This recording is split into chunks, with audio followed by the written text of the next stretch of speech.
ಜೈ ರಾಮಕೃಷ್ಣ. ನಮಸ್ತೆ. ಯುಗಾವತಾರ ಶ್ರೀರಾಮಕೃಷ್ಣ ಗ್ರಂಥಾಧ್ಯಯನಕ್ಕೆ ತಮ್ಮೆಲ್ಲರಿಗೂ ಸ್ವಾಗತ. ಅಧ್ಯಾಯ 32 ಜನ್ಮಸ್ಥಳ ಸಂದರ್ಶನ. ಇತ್ತ ದಕ್ಷಿಣೇಶ್ವರದಲ್ಲಿ ಶ್ರೀರಾಮಕೃಷ್ಣರು ತಮ್ಮ ಸಾಧನೆಗಳ ಸುಂಟರ ಗಾಳಿಯಲ್ಲಿ ಹಾರುತ್ತಾ ತೇಲುತ್ತಾ ತಾವೇ ತಾವಾಗಿರುವಾಗ ಅತ್ತ ಅವರ ಜನ್ಮಸ್ಥಳವಾದ ಕಾಮಾರಪುರದಲ್ಲೇನು ನಡೆಯುತ್ತಿತ್ತೆಂದು ನೋಡೋಣ ಬನ್ನಿ. ಮನೆಗೆ ಹಿರಿಯನಾದ ರಾಮಕುಮಾರ ತೀರಿಕೊಂಡು 2 ವರ್ಷಗಳಾಗಿವೆ. ಈಗ ರಾಮೇಶ್ವರನ ಯಜಮಾನಿಕೆಯಲ್ಲಿ ಸಂಸಾರ ಹೇಗೋ ಕುಂಟಿಕೊಂಡು ಸಾಗುತ್ತಿದೆ. ವೃದ್ಧೆ ಚಂದ್ರಮಣಿ ತನ್ನ ಪ್ರೀತಿಯ ಕಿರಿ ಮಗನಲ್ಲೇ ಜೀವವಿರಿಸಿ ಕಾಲ ತಳ್ಳುತ್ತಿದ್ದಾಳೆ. ರಾಮಕೃಷ್ಣರು ಕಲ್ಕತ್ತಕ್ಕೆ ಹೋದ ಮೇಲೆ ಆಕೆ ಅವರನ್ನು ಕಂಡದ್ದು ಬಹುಶಃ ರಾಮಕುಮಾರ ತೀರಿಕೊಂಡಾಗ ಮಾತ್ರ. ಮತ್ತೆ ಅವರ ಸುದ್ದಿಯೇ ಇರಲಿಲ್ಲ. ಆದರೆ ಆಮೇಲೆ 1-2 ಸಲ ಹೃದಯರಾಮ, ಗದಾಯಿಗೆ ಆರೋಗ್ಯ ಚೆನ್ನಾಗಿಲ್ಲ, ವಾಯು ಪ್ರಕೋಪವೋ ಏನೋ ಆಗಿದೆ, ಬುದ್ಧಿ ಸ್ವಲ್ಪ ಹೆಚ್ಚು ಕಡಿಮೆಯಾದಂತೆ ಕಾಣುತ್ತದೆ ಎಂದು ಸುದ್ದಿ ಕಳಿಸಿದ್ದ. ಬಳಿಕ ಕೆಲ ದಿನಗಳಲ್ಲೇ ಕಲ್ಕತ್ತಕ್ಕೆ ಹೋಗಿ ಬರುವವರ ಮೂಲಕ ರಾಮಕೃಷ್ಣರು ಅರ್ಚಕ ಸ್ಥಾನವನ್ನು ಬಿಟ್ಟಿದ್ದು, ಎಲ್ಲರ ಸಹವಾಸವನ್ನೂ ದೂರ ಮಾಡಿ ಒಬ್ಬಂಟಿಗರಾಗಿ ಅಲೆಯುವುದು, ಬಟ್ಟೆ ಜನಿವಾರ ಎಲ್ಲವನ್ನೂ ಬಿಚ್ಚಿ ಧ್ಯಾನಕ್ಕೆಂದು ಕೂಡುವುದು, ಒಬ್ಬರೇ ಮಾತನಾಡಿಕೊಂಡು ಅಳುವುದು, ನಗುವುದು, ಎಲ್ಲ ವಿಷಯವೂ ತಿಳಿಯಿತು. ತನ್ನ ಮಗನ ಬುದ್ಧಿ ಸ್ವಾಸ್ಥ್ಯ ಕೆಟ್ಟಿದೆ ಎಂಬುದಕ್ಕೆ ಚಂದ್ರಮಣಿಗೆ ಮತ್ತಿನ್ನೇನು ಪುರಾವೆ ಬೇಕು? ಈ ಇಳಿವಯಸ್ಸಿನಲ್ಲಿ ನನಗಿನ್ನೇನು ಬರೆದಿದ್ದೀಯೋ ರಘುವೀರ ಎಂದು ದುಃಖಿಸಿದಳು. ಅಷ್ಟೊಂದು ಚಿಂತೆಯಾದರೆ ಒಮ್ಮೆ ಹೋಗಿ ನೋಡಿಕೊಂಡೇ ಬರಬಹುದಲ್ಲ ಎಂದರೆ ಅದು ಅಷ್ಟೊಂದು ಸುಲಭದ ಮಾತಾಗಿರಲಿಲ್ಲ.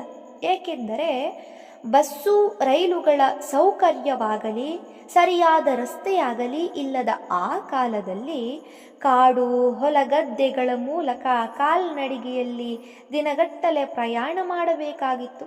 ಮತ್ತು 2-3 ಒಟ್ಟಿಗೆ ಸೇರಿ ಸಾಕಷ್ಟು ಸಿದ್ಧತೆಗಳನ್ನು ಮಾಡಿಕೊಂಡು ಬೇರೆ ಕೆಲಸಗಳನ್ನೆಲ್ಲ ಬಿಟ್ಟು ಹೊರಡಬೇಕಾಗಿತ್ತು.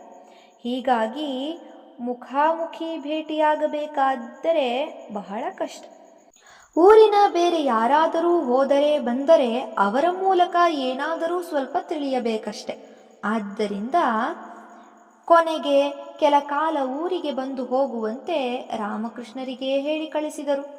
ಇತ್ತ ಮಥುರನೇ ಮೊದಲಾದವರು ಕೂಡ ರಾಮಕೃಷ್ಣರು ಊರಿಗೆ ಹೋಗಿ ವಿಶ್ರಾಂತಿ ಪಡೆದು ಬರುವುದು ಒಳ್ಳೆಯದೆಂದು ಅಭಿಪ್ರಾಯಪಟ್ಟರು. ಅವರೆಲ್ಲರ ಸಲಹೆಗೆ ಮರುಮಾತಿಲ್ಲದೆ ಒಪ್ಪಿದ ರಾಮಕೃಷ್ಣರು ಭವತಾರಿಣಿಗೆ ಪ್ರಣಾಮ ಸಲ್ಲಿಸಿ ಕಾಮಾರಪುರಕ್ಕೆ ಹೊರಟರು. ಆದರೆ ಅವರು ದಕ್ಷಿಣೇಶ್ವರವನ್ನು ಬಿಟ್ಟರು. ಭವತಾರಿಣಿ ಅವರನ್ನು ಬಿಟ್ಟಾಳೆ. ಊರಿಗೆ ಬಂದರೂ ಅದೇ ದೈವೋನ್ಮತ್ತತೆ, ಕಾತರತೆ, ಭಾವಪರವಶತೆ. ಆಗಾಗ ಹೃದಯ ವಿದ್ರಾವಕವಾದ ಅಮ್ಮ ಎಂಬ ಕೂಗು, ಜೊತೆಗೆ ಹೊತ್ತಿಗೆ ಆಹಾರ ನಿದ್ರೆಗಳಿಲ್ಲದೆ ಸೊರಗಿದ ಶರೀರ. ಪ್ರೀತಿಯ ಮಗನ ಅವಸ್ಥೆಯನ್ನು ಕಂಡು ಚಂದ್ರಮಣಿಯ ಹೃದಯ ನೊಂದಿತು, ಬೆಂದಿತು. ಇದೇನು ಹುಚ್ಚೋ, ರೋಗವೋ, ಭೂತಪ್ರೇತದ ಕಾಟವೋ, ಅಥವಾ ಯಾರದಾದರೂ ಮಾಟಮಂತ್ರದ ಪ್ರಭಾವವೋ? ಒಂದೂ ತಿಳಿಯಲಿಲ್ಲ. ಎಲ್ಲ ಬಿಟ್ಟು ತನ್ನ ಮಗನಿಗೇ ಬರಬೇಕೇ ಈ ಅವಸ್ಥೆ ಎಂದು ಬಹು ಸಂಕಟಪಟ್ಟಳು. ಎಲ್ಲ ದೇವರಿಗೂ ಹರಕೆ ಹೊತ್ತಳು. ವೈದ್ಯರಿಂದ ಮದ್ದು ಕೊಡಿಸಿದಳು. ಚೆನ್ನಾಗಿ ಊಟ ತಿಂಡಿ ಹಾಕಿ ಉಪಚಾರ ಮಾಡಿದಳು. ಜೊತೆಗೆ ಶಾಂತಿ ಸ್ವಸ್ಥ್ಯಯನ ಮಂತ್ರತಂತ್ರಗಳನ್ನು ಮಾಡಿಸಿದಳು. ಒಟ್ಟಿನಲ್ಲಿ ತನ್ನಿಂದ ಏನೇನು ಸಾಧ್ಯವೋ ಎಲ್ಲವನ್ನೂ ಮಾಡಿದಳು. ರಾಮಕೃಷ್ಣರು ಸದಾ ಭಾವಾವಸ್ಥೆಯಲ್ಲೇ ಇರುತ್ತಿದ್ದರೆಂದೇನಲ್ಲ. ಎಷ್ಟೋ ವೇಳೆ ಅವರು ಸಹಜಾವಸ್ಥೆಗೆ ಇಳಿದು ಬರುತ್ತಿದ್ದರು. ಆಗ ಅವರಲ್ಲಿ ಬಾಲ್ಯದಿಂದಲೂ ಬೆಳೆದು ಬಂದಿದ್ದ ಸರಳತೆ, ದೈವಭಕ್ತಿ, ಮಾತೃಭಕ್ತಿ ಮೊದಲಾದ ಗುಣಗಳೆಲ್ಲ ಮತ್ತೆ ವ್ಯಕ್ತವಾಗುತ್ತಿದ್ದವು. ಅವರು ಊರವರೊಂದಿಗೆ, ತಮ್ಮ ಹಿಂದಿನ ಸ್ನೇಹಿತರೊಂದಿಗೆ ಸಹಜವಾಗಿಯೇ ಸ್ನೇಹದಿಂದ ನಗುನಗುತ್ತಾ ಮಾತನಾಡಿದರು. ಹೀಗೆ ಅವರ ಹಿಂದಿನ ಸದ್ಗುಣಗಳಾವುವೂ ಮಾಯವಾದಂತೆ ಕಾಣಲಿಲ್ಲ.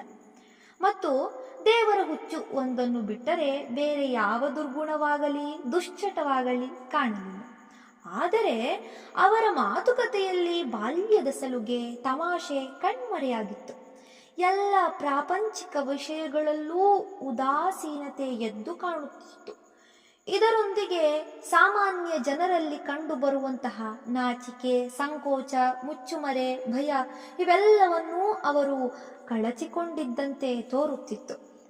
ಅಲ್ಲದೆ ಇತರರ ಬುದ್ಧಿಗೆ ಗೋಚರವಾಗದ ಯಾವುದೋ ಒಂದು ವಸ್ತುವನ್ನು ಗಳಿಸಲು ತೀವ್ರ ವ್ಯಾಕುಲತೆ ಮತ್ತು ಅದನ್ನು ಪಡೆದುಕೊಳ್ಳುವ ದಾರಿಯಲ್ಲಿ ಎದುರಾಗುವ ಎಲ್ಲ ಅಡ್ಡಿ ಆತಂಕಗಳನ್ನು ನಿವಾರಿಸುವ ನಿರಂತರ ಪ್ರಯತ್ನ ಅವರಲ್ಲಿ ಎದ್ದು ಕಾಣುತ್ತಿತ್ತು.